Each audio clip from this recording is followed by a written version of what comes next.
So select find unique department ID from employee. So unique या listing बोल देते हैं। तो पहला केस तो ये था, हमारा लिस्टिंग क्वेरी, ये चलाएंगे तो हमें लिस्टिंग डिपार्टमेंट मिल जाएंगे। तो ऑल्टरनेट वेज का है, आप लिस्टिंग हटा दो, डिपार्टमेंट आईडी कॉलम में ग्रुप बाई कर दो, ग्रुप बाई डिपार्टमेंट आईडी।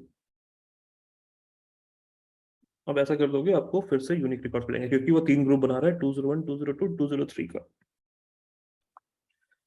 अब अगर आपको फाइंड करना है नंबर ऑफ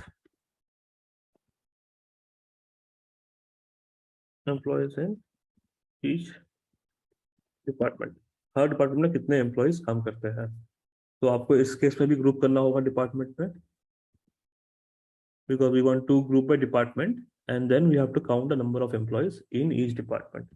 तो तब हम लगाएंगे aggregate function which is count star। तो अगर मैं ये करूंगा तो हर डिपार्टमेंट आईडी के कितने रिकॉर्ड्स हैं मुझे मिल जाएंगे। तो डिपार्टमेंट आईडी 201 में 4 एम्प्लॉयज है, 202 में 2 एम्प्लॉयज है, 203 में 4 एम्प्लॉयज है। बट यहाँ पे एक कैच है, राइट। अगर मैं सेलेक्ट स्टार फ्रॉम एम्प्लॉय करता हूँ, आप देखना 201 में इवन तो देयर आर 4 एम्प्लॉयज, पहले वाले 2 रिकॉर्ड्स डुप्लीकेट है। हाँ, तो मुझे ये डुप्लीकेट रिमूव करना है, मुझे डिस्टिंक्ट काउंट लेना है। तो मैं चाहता हूँ कि जब मैं 201 का काउंट करूँ मुझे काउंट आए 3, 4 नहीं आना चाहिए। अब डुप्लीकेट नहीं आना चाहिए। हाँ, तो वो कैसे हटाएंगे हम, उसके लिए हम यूज करेंगे डिस्टिंक्ट। डिस्टिंक्ट यूज करेंगे इनसाइड द एग्रीगेट फंक्शन, और डिस्टिंक्ट हम एम्प्लॉय आईडी लिख देंगे, ठीक है। तो जब हम डिस्टिंक्ट एम्प्लॉय आईडी करेंगे तो हमें डुप्लीकेट्स हटा के काउंट आएंगे। हाँ, तो अगर ग्रुप वाइज में कोई ऐसा बोले कि काउंट ऑफ यूनिक रिकॉर्ड्स ही लेना है और टेबल में डुप्लीकेट्स अगर है, मतलब एक ग्रुप के अंदर भी डुप्लीकेट्स अगर है, तो फिर आप डिस्टिंक्ट ऑफ एम्प्लॉय आईडी लगा सकते हो अंदर। और अगर डिपार्टमेंट आईडी अगर डुप्लीकेट होगी तो डिपार्टमेंट आईडी के बाद डिस्टिंक्ट लगाएंगे क्या? डिपार्टमेंट आईडी डुप्लीकेट होगी तो ग्रुप एक ही बना देगा ना। इफ इट्स अच्छा, हाँ, ठीक है, हाँ, डिपार्टमेंट ग्रुप। का तो एक ही रिकॉर्ड ले रहा है, 3 डिपार्टमेंट है तो आपको आउटपुट 3 ही आएगा। उसमें काउंट ऑफ एम्प्लॉय आईडी, अब डिपार्टमेंट में 4 एम्प्लॉयज है, उसमें से एक एम्प्लॉय डुप्लीकेट है, मतलब ये ग्रुप के अंदर डुप्लीकेट है। Okay, okay. तो वो डुप्लीकेट को हटाने के लिए आप डिस्टिंक्ट लगाओगे काउंट पे, राइट। तो ये तो हो गया ऑन ईच डिपार्टमेंट पे। नाउ एक क्वेश्चन करते हैं, find the number of distinct, sorry number of male and employee. तो हमारे पास 3 डिपार्टमेंट है और मुझे हर डिपार्टमेंट में कितने मेल एम्प्लॉयज है और कितने फीमेल एम्प्लॉयज है वो बताना है। मतलब आउटपुट कुछ ऐसा आएगा, 201 department male sum count, 201 female sum count. तो इसी तरह 202 के लिए भी आना चाहिए और 203 के लिए भी आना चाहिए। तो ये कैसे करेंगे? मेल मेल एंड फीमेल दोनों काउंट करना है। सिलेक्ट जेन। आप डेटा देख लो कैसा है टेबल में, पहले टेबल का डेटा ऐसा ऐसा दिखता है, ठीक है। अब हमें डिस्प्ले करना है डिपार्टमेंट आईडी और डिस्प्ले करना है जेंडर, राइट। तो हम क्या करेंगे, select department ID. Department ID और जेंडर भी सेलेक्ट करेंगे। जेंडर। बट हर ग्रुप करना है 2 चीजों पे, पहले तो डिपार्टमेंट में और उसके बाद जेंडर। जेंडर तो हम ये दोनों कॉलम ले लिए, अब हम इसका काउंट लेंगे, count count star from. From employ group by department ID and gender. तो हम ऐसा कर देंगे तो हमें काउंट मिल जाएगा कितने फीमेल और कितने मेल एम्प्लॉयज है इस डिपार्टमेंट में, क्योंकि हमने ग्रुप बना दिया है अब इस चीज का, डिपार्टमेंट आईडी एंड जेंडर का, राइट। यस। तो नेक्स्ट क्वेश्चन करते हैं, find the highest salary from department. select department ID, Department ID. salary, max salary, Hmm. max salary from employee group by department ID. Right. So अगर हम ऐसा करेंगे तो हमें उस डिपार्टमेंट का मैक्सिमम सैलरी आ जाएगा. सिमिलरली आपको अगर मिनिमम निकालना होगा तो आप मैक्स को मिन कर दोगे, आपको मिनिमम सैलरी मिल जाएगा. आपको Average. सैलरी निकालना है तो आप एवरेज कर दोगे, आपको एवरेज सैलरी मिल जाएगा. अब लेट्स सी एम्प्लॉय टेबल में और क्या डेटा है.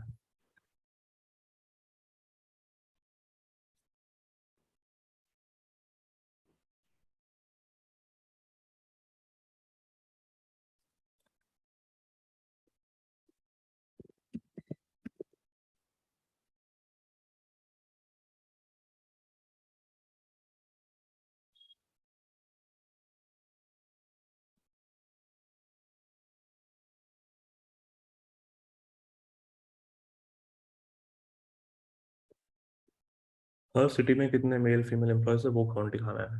ये कैसे करेंगे? Select department ID, gender, count star from employee,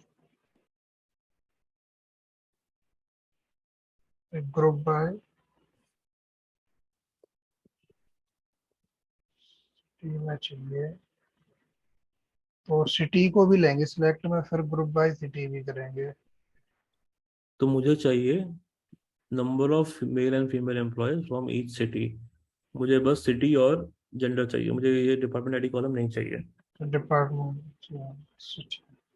तो आपको क्वेश्चन पे भी ध्यान देना पड़ेगा कि क्वेश्चन में रिक्वायरमेंट क्या है. हमें बस सिटी और एक सिटी में कितने मेल फीमेल उसके काउंट चाहिए. तो हमारा ग्रुप बाई होगा सिटी और जेंडर पे, और हम इसका काउंट लेंगे. तो इसमें हमें क्या मिलेगा? बैंगलोर में कितने फीमेल है उसके काउंट, चेन्नई में कितने फीमेल है उसके काउंट, बैंगलोर में कितने मेल है उसके काउंट, चेन्नई में कितने मेल है उसके काउंट. ठीक है. तो based on the question we want to decide कि हमें कैसे ग्रुप करना है. अब अगर हम we want to find the duplicate records from a table. अब हमें पूरे एम्प्लॉय टेबल में ये फाइंड आउट करना है कि कोई डुप्लीकेट रिकॉर्ड है कि नहीं. हमें पता है दो डुप्लीकेट रिकॉर्ड्स है इस टेबल में, राइट. 101 और 108 डुप्लीकेट है. तो हमें ये फाइंड आउट करना है. तो ये कैसे करेंगे? इससे पहले let's display distinct records from. पहले हम डिस्टिंक्ट रिकॉर्ड डिस्प्ले करते हैं. तो इसका एक ऑप्शन क्या था?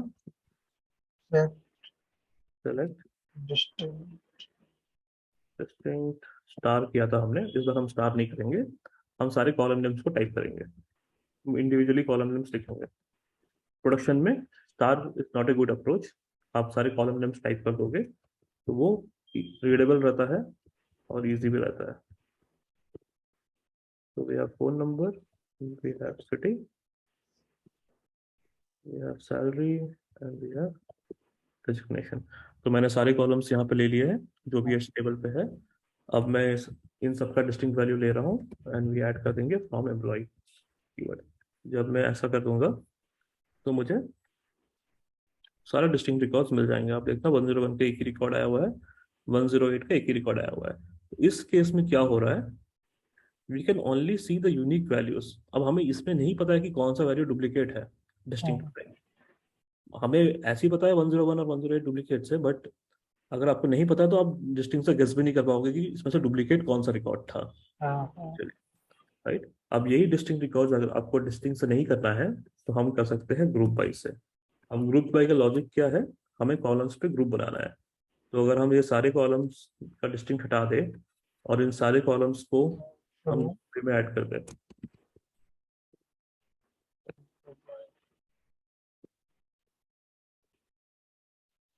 तो we are making a group on all this columns. तो अगर इस वैल्यूज कॉलम्स पे ग्रुप बनेगा और कोई ऐसा रिकॉर्ड है, तो हो गया सेलेक्ट स्टेटमेंट। ठीक है, ये अपना रिकॉर्ड है। अब आप यहाँ ध्यान दो, हमने ग्रुप कर लिया इन सारे रिकॉर्ड्स पे, राइट। तो ये सारे रिकॉर्ड हमारा ही ग्रुप बनेगा। तो जब हम ग्रुप बाई करते हैं इस पे, तो ये जो रिकॉर्ड है 101 के दो entries, they will form one group because they are exactly same. अब जब ये एक ग्रुप बनेगा, यस। तो आउटपुट में कितना रिकॉर्ड आएगा? एक ही रिकॉर्ड आएगा, राइट। सो अगर मैं ये चला देता हूँ query, this is same as distinct. आप यहाँ देखना, यूनिक वैल्यू से दिख रहा है हमें, 101 पे एक ही एंट्री आया हुआ है, 108 का एक ही entry. But the advantage of using a group by is हम एक एग्रीगेट फंक्शन लगा सकते हैं। हम यहाँ लगा देंगे काउंट स्टार। अब हम अगर ये चलाएंगे, तो हमें यूनिट रिकॉर्ड स्टार ही है, हमें यहाँ काउंट मिल गया है। तो आप देखना 101 का काउंट दिखा रहा है दो, मतलब ये जो ग्रुप बना है इन सारे कॉलम्स में, इसके दो रिकॉर्ड्स थे, which means this is a duplicate, right.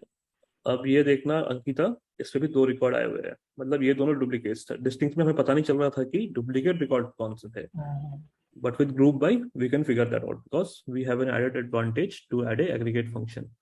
Distinct में हम काउंटर नहीं लगा सकते, ठीक है। तो ये एक एडवांटेज है ग्रुप बाई का।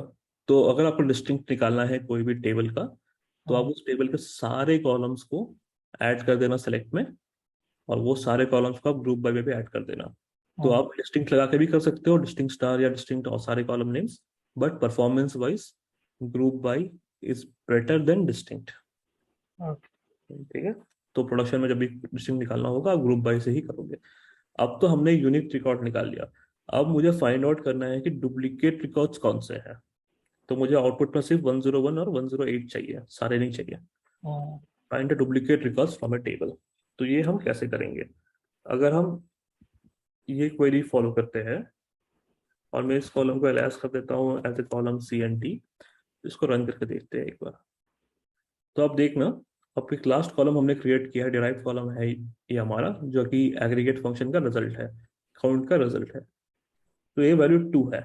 तो हमें पता है with this data set wherever the count is 2, that is a duplicate record. तो अगर हम फिल्टर लगा दें यहाँ पे कि वेर काउंट इक्वल टू 2, तो हमें अपना रिजल्ट मिल जाएगा। तो अगर ऐसे ही हम काउंट इक्वल टू 2 लगाते हैं और एक वेर कंडीशन से करना चाहते हैं, तो हमें पहले इस डेटा सेट को एज ए टेम्पररी टेबल या फिर डिराइव टेबल कंसिडर करना पड़ेगा। उसके लिए हमें लिखना पड़ेगा एक आउटर क्वेरी। तो हम ऐसा लिखेंगे सेलेक्ट फ्रॉम, फ्रॉम के बाद हम टेबल नेम नहीं देंगे, हम लगा देंगे ब्रैकेट। और जब ब्रैकेट में एक क्वेरी लिख देते हैं, ब्रैकेट के अंदर कोई क्वेरी लिखेंगे, तो ये क्वेरी का जो आउटपुट आएगा that will become our table. क्योंकि टेबल क्या है? रोज एंड कॉलम्स, राइट। तो ये कॉलम नेम्स हो गए और ये रोज हो गए उसमें। तो अब ये जो आउटपुट होगा, आप इसको एज अ टेबल समझ लो, तो मतलब उस टेबल में CNT कॉलम भी होगा, राइट। तो अब हम सेलेक्ट स्टार कर दे रहे हैं, सारे सेलेक्ट कॉलम सेलेक्ट कर रहे हैं इस टेबल से। तो इसको एक टेबल नेम देना पड़ता है, टेम्प दे देते हैं। अब हमें क्या चाहिए? वही रिकॉर्ड चाहिए जिसका CNT वैल्यू 2 हो। तो हम लिख देंगे वेयर CNT इक्वल टू 2। अगर हम ये करते हैं, तो हमें दो ही रिकॉर्ड मिल रहे हैं, राइट, 101 और 108। So with this way we can find out the duplicate. But ये क्वेरी हो गया है कॉम्प्लेक्स, क्योंकि आप पहले ग्रुप बाई लगा रहे हो, राइट। पहले आपने ग्रुप बाई लगाया, फिर एक रिजल्ट सेट आया, फिर वो रिजल्ट सेट को आपने एज अ टेबल कंसिडर किया आउटर क्वेरी पे, फिर उस टेबल पे आपने काउंट लगाया। So this is complex. तो इस कॉम्प्लेक्सिटी को सॉल्व करने के लिए हमारे पास है हैविंग क्लॉज। अब मैं ये क्वेरी ले लेता हूँ। अब हमने डिस्कस किया था क्या कि having clause can only be used with a group by, and having clause is used to filter results from an aggregate function. तो इस केस में हमारा एग्रीगेट फंक्शन क्या है? Count star. इस क्वेरी में हम क्या लिख देंगे? Having count star greater than 1। मतलब अगर कोई भी ग्रुप का काउंट एक से ज्यादा है क्योंकि हम ग्रुप सारे कॉलम्स पे कर रहे हैं, हाँ, तो अगर कोई भी काउंट मोर देन 1 है तो मतलब उसके डुप्लीकेट रिकॉर्ड्स है। तो मैं ये चला दूंगा अगर, तो मुझे डायरेक्टली ये तो रिकॉर्ड आ जा रहा है, मुझे इतना लिखना नहीं पड़ रहा है कि एक क्वेरी लिखो उसके ऊपर एक और क्वेरी लिखो फिर वेर लगाओ। मैं directly having count star greater than 1 करूंगा, मुझे सारे डुप्लीकेट रिकॉर्ड्स मिल जाएंगे।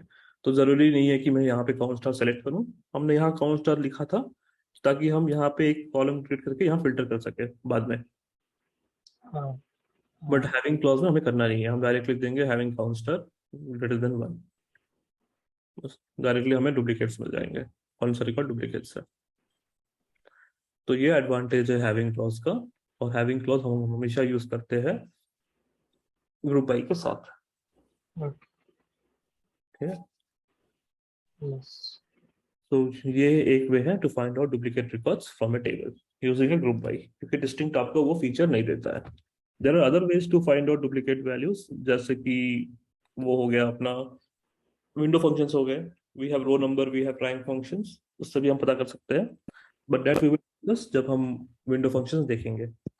But till then this is how we will find out the duplicate values from a table. ठीक है, यहाँ तक क्लियर ग्रुप बाई के कंसेप्ट पे। हाँ, ठीक है, तो और थोड़ा एग्जांपल देख लेते हैं ग्रुप बाई का, 1 मिनट। अच्छा, तो मैंने वो भी बोला था ना आपको कि अगर हम ग्रुप बाई करते हैं तो we get, let's say maximum salary था ये, तो अगर हम ग्रुप बाई लगाते हैं तो we get the maximum salary for each group in case we use aggregate function without group by, right. तो सेलेक्ट, बस हम यही कर रहे हैं, select max salary from employee. अगर मैं इतना ही करता हूँ तो ये क्या करेगा, पूरे टेबल का रिकॉर्ड कंसीडर करेगा और मुझे द मैक्सिमम सैलरी दे देगा, जो भी सबसे मैक्सिमम सैलरी है टेबल पे वही डिस्प्ले कर देगा। ओके, तो वो ग्रुप नहीं करेगा कोई डिपार्टमेंट, पर अगर आपको डिपार्टमेंट वाइज देखना है या फिर फाइंड, ऐसा अगर ये क्वेश्चन आता है, find highest salary of male and female employ, ये कैसे करोगे आप? Select select gender, gender, salary max hmm, from employ, group by gender. तो ये आपको मैक्सिमम सैलरी देगा मेल और फीमेल एम्प्लॉय का। So clear on group by, तो आपको क्वेश्चंस देख के ग्रुप बाई डिफाइन करना है कि कौन सा ग्रुप आपको बनाना है और कैसे ग्रुप बनाने हैं। ठीक है, तो ये तो हो गया ग्रुप बाई। अब हम नेक्स्ट टॉपिक देखेंगे। अच्छा, तो ये question, can we use having clause and where condition in the same query, इसका आंसर है yes।